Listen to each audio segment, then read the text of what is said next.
Tammy Bruce, Washington Times columnist, and Jessica Tarlov, author of America in the Age of Trump. Both are Fox News contributors. I think a lot of Americans who supported the president give him a lot of credit, and Paul Ryan a lot of credit, for what they saw with tax reform and what they've seen on a number of fronts. But when it comes to, the voter, Tammy, who said, look, I think he's going to really shake things up. And if he can get the House and the Senate going too, then we're going to see some real draining of the swamp. It's very tough to move that town. There's no doubt about it. But have you seen enough? I think what we've seen is that President Trump is determined to keep his promises.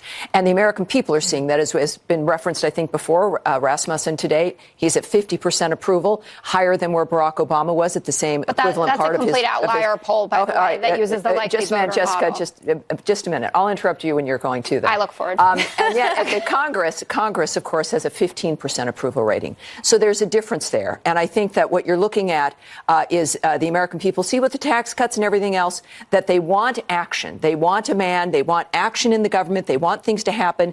The world is at war. We see all of these other frameworks here at home. And at the same time, as of last month, 43% of his nominees have not been confirmed for offices, including ambassadorships like Rick Grinnell. I think no matter what side of the political fence you're on, that is something that infuriates Americans. They can see what's going on, and to have Congress who doesn't, as you pointed out, I think they're going to work 75 days in the rest of the year. We've got 7 months. Right? I mean, the rest of us... 75 days of work scheduled. It's insane. And yet they don't want to, of course, do anything now because they've got vulnerable members. They don't want to take scary votes. Yeah, but that may not work. Yeah. You know what I mean? They might be the scary votes that actually work. Exactly. Well, scary votes doing nothing, I think would make a big difference. You have to remember that there was actually a bill sponsored by former Representative David Jolly to force Congress to work a 40-hour work week. When you think about the fact that Americans... it's so offensive when you think that the average American is working upwards of 60 hours a week to just get by, to put food on the table for their families.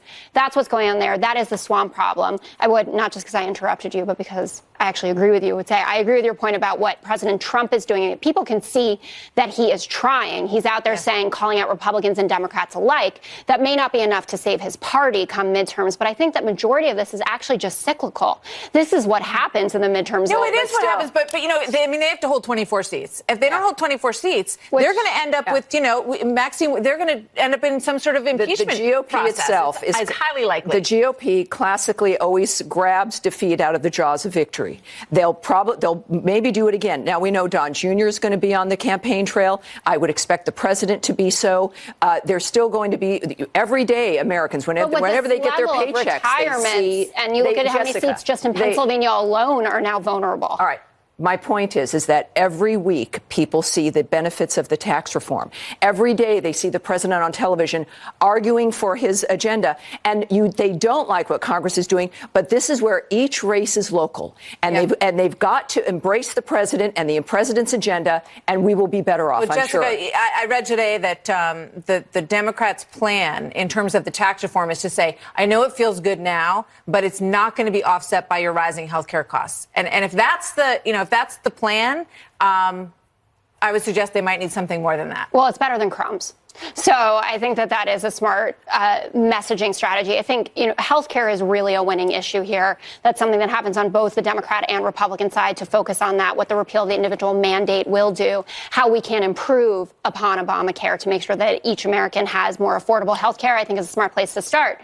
But to Tammy's point about them using the Trumps, as it were, that didn't help anyone in Pennsylvania's 18th congressional district. And when you look at how many seats are up in California that Hillary Clinton took, I don't think that Don Jr. coming out there to say, MAGA and lock her up is going to win them any seats there. It's 24 seats, which is not much when you think how many were vulnerable. We will see. Thank you, ladies. Thank you. It's good work if you can get it. 75 days between now and the end of